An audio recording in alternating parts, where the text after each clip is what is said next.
Hello guys, Son of Bass here, and today we're gonna be reviewing the JBL partybox 300 after 4 months of owning it. I'm gonna give you my rough opinion on how I think it sounds, how my experience was with the JBL partybox so far. So, I'm a bassist, and I can tell you that the JBL partybox has plenty of bass for you.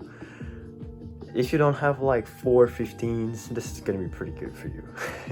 You know, it's a party speaker, it's not subwoofer obviously, but you know, there's a decent sized bass port on the back. There's a bass boost button and everything. You know, it's a speaker meant to play loud. Now, talking about the loudness, I wish the speaker was louder. It is loud enough to get your neighbors after you, definitely. But for it to be crazy loud, you need to have it plugged in. Since it enables the AC mode, as you call it. I myself think that the bass is absolutely awesome. I don't see how they could have made more bass with this speaker like this right now. It plays well in the 40s, around 35, 34 hertz. There's bass.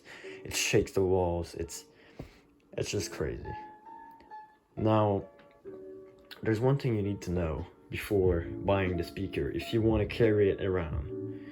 This speaker scratches up very easily. As you can see, there's scratches here, there's a scratch here, there's a scratch here, there's a bunch of scratches on the side, there's a scratch here, there's a bunch of scratches there, because that's obviously where it sits on the ground. You know, the speaker is easy to scratch, so you have to be really careful with that. Now, my favorite feature, I must say, absolute favorite feature of the speaker is the LEDs. They're absolutely beautiful.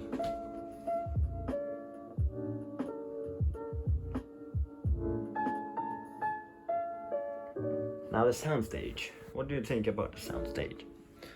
It sounds good at pretty much all volume, except for the really low volume ones, because obviously the driver's not being pushed.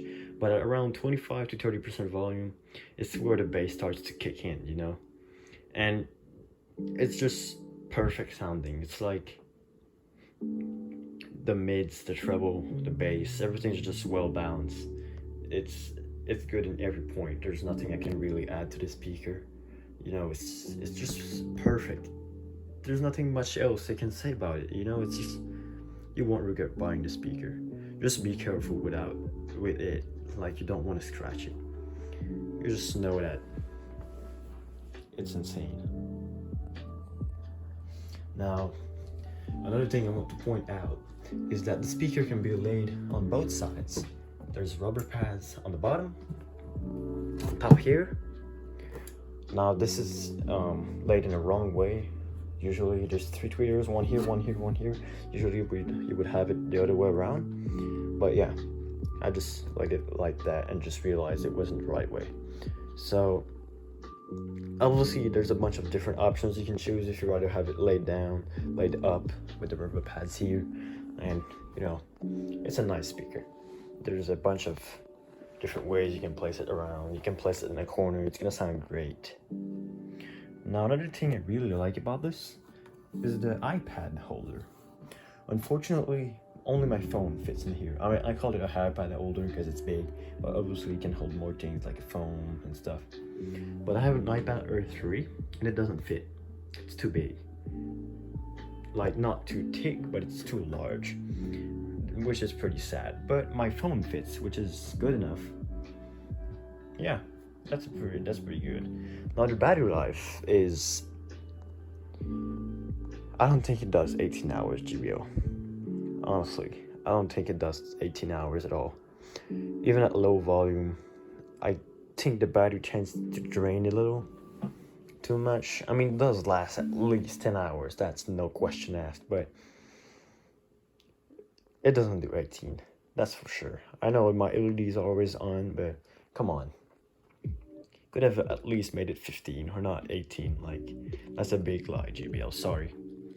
But you know, what else could you expect from a big speaker with big drivers, 3 tweeters, nice ass LEDs? You won't expect it to play for 60 hours straight, right? So this is my review with the JBL Partybox 200. Just know that this thing is gonna shake your walls off. You're gonna enjoy it.